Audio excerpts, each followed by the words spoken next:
నమస్తే అండి. నేను మీ లక్ష్మి విలేజ్ ఫుడ్స్కి స్వాగతం. అందరూ ఎలా ఉన్నారు? బాగున్నారా? నేనైతే కంద బెండకాయ పులుసు పెట్టుకున్నానండి. ఇది ఎలా పెట్టుకున్నానో చూద్దామా? రోటీ చపాతీలోకి, రైస్లోకి, అన్నిట్లోకి బాగుంటుందండి. పూరీ పులకాలకు కూడా బాగుంటుంది. చాలా అంటే చాలా బాగుంటుంది. మీరు ఎలా చేసుకుంటారో నాకు కామెంట్ రూపంలో తెలియచేయండి. ఈ చేపల కూర టేస్ట్లో ఉంటుందండి. అంత బాగుంటుంది అనమాట బెండకాయ కంద కర్రీ. సరేనా? ఇది ఎలా చేసుకోవాలో మనం వీడియోలోకి వెళ్ళి దీనికి కావాల్సిన పదార్థాలు అన్నీ చూసి చెప్పుకుంటూ చూస్తూ చేసుకుందాం. రండి వెళ్ళిపోదాం.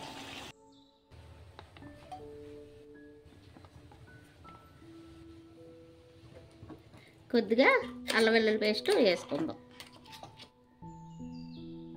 నూనె వేడైన తర్వాత అల్లం వెల్లుల్లి పేస్ట్ వేసుకుందాం. అలాగే 2 రెమ్మలు కరివేపాకు, అలాగే 2 ఉల్లిపాయలు ఇలా చిన్న ముక్కలు కోసుకుని వేసుకోవాలన్నమాట. అలాగే 4 పచ్చిమిర్చి చీరికలు కోసుకొని వేసుకోవాలి. అలాగే ఒక చెంచా తర్వాత చూసుకొని వేసుకుందాము. అంతా ఉల్లిపాయల వరకే వేసానమాట. సాల్ట్, కొద్దిగా పసుపు, అలాగే దీంట్లోని టమాటా కూడా చిన్న ముక్కలు కోసుకున్నాం కదా వేసుకోవాలి. ఈ ఉల్లిపాయ టమాటా బాగా పచ్చివాసన పోయేంత వరకు దీన్ని ఇలాగా ఫ్రై చేసుకుందాం.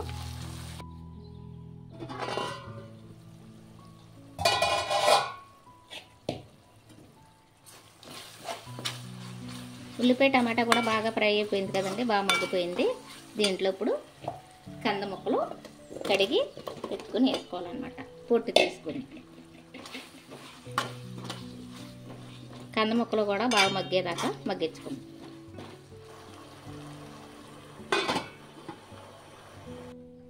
దాంట్లోనే మరొక మూకుడు పెట్టుకొని కొద్దిగా నూనె పోసుకొని ఈ కడిగి పెట్టుకున్న బెండకాయలు ఇందులో వేసుకొని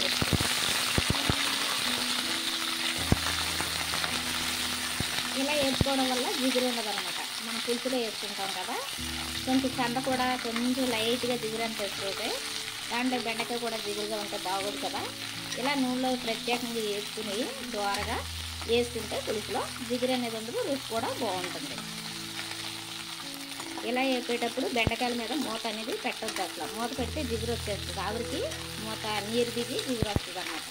ఇలా మూత లేకుండానే కొంచెం ఇలాగా మంట పెద్దగా చిన్నగా పెంచుకుంటూ దీన్ని ఇలాగా ఫ్రై చేసుకుంటే ఇందులోనే బాగా ఫ్రై అయిపోతాయి. ఇవి చూద్దాం.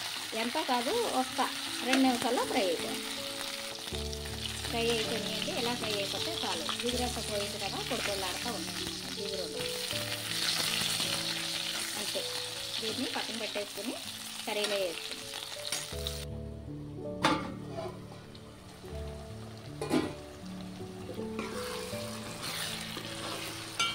ఉడికిపోయిందండి. చూసారా, కంద కూడా ఉడికిపోయింది, గ్రేవీ కూడా బాగా మగ్గిపోయింది అన్నమాట. చూడండి ఎంత బాగుందో. దీంట్లో ఇప్పుడు కారం వేసేసుకుందాం. ఉప్పు ఇందాక వేసుకున్నాం కదండి, ముక్క పట్టేస్తుంది, గమ్మున ఉడుకుదో కంద అని చెప్పేసి ఒక చెంచా వేసుకున్నాం కాబట్టి ఇంకో చెంచా లాస్ట్లో చూసుకొని వేసుకుందాం. దింపేసి ముందు సరిపడా కారం, మీరు కారం ఉప్పు ఎంత తింటారో చూసుకుని మీకు సరిపడా వేసుకోండి.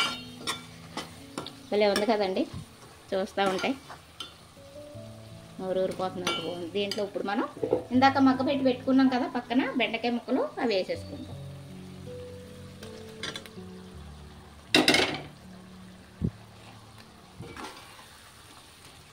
కంద బెండకాయ పులుసు చాలా అంటే చాలా బాగుంటుందండి. అసలు మరి మీరు ఎప్పుడన్నా చేసుకున్నారో లేదో తెలియదు. ఎక్కువైతే గరిటెట్టి కదపొద్దు, ఇడిపోతాయి బెండకాయ ముక్కలు. ఇలా ఉంటే బాగుంటుంది.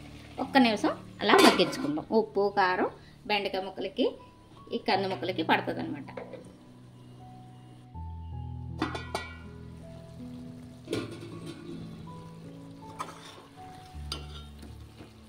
అయిపోయిందండి, పట్టింది బాగా. ఉప్పు కారం అది బాగా పట్టినాయి కాబట్టి ముక్కలకి ఇప్పుడు పులుసు వేసుకుందాం.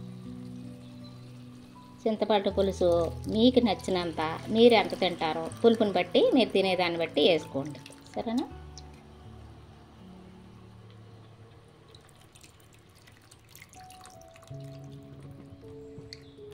గసేది వెళ్తుంది కాబట్టి వడకట్టుకుని వేసుకుంటాం.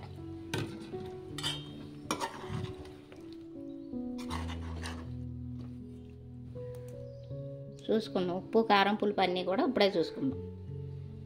పులుపు కొంచెం వేసుకుందాం లైట్గా.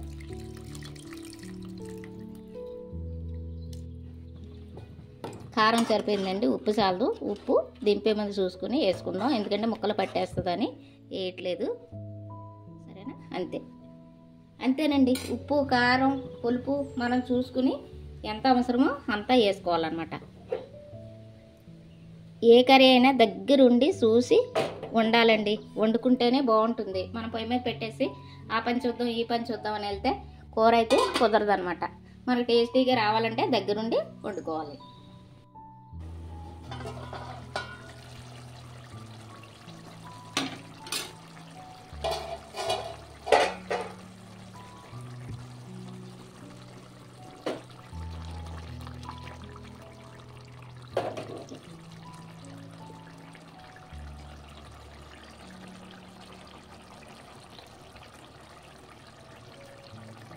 ఉప్పు సరిపోలేదండి, నేను చూశాను. ఉప్పు వేసేసుకుందాం కొద్దిగా, సరిపోతుంది.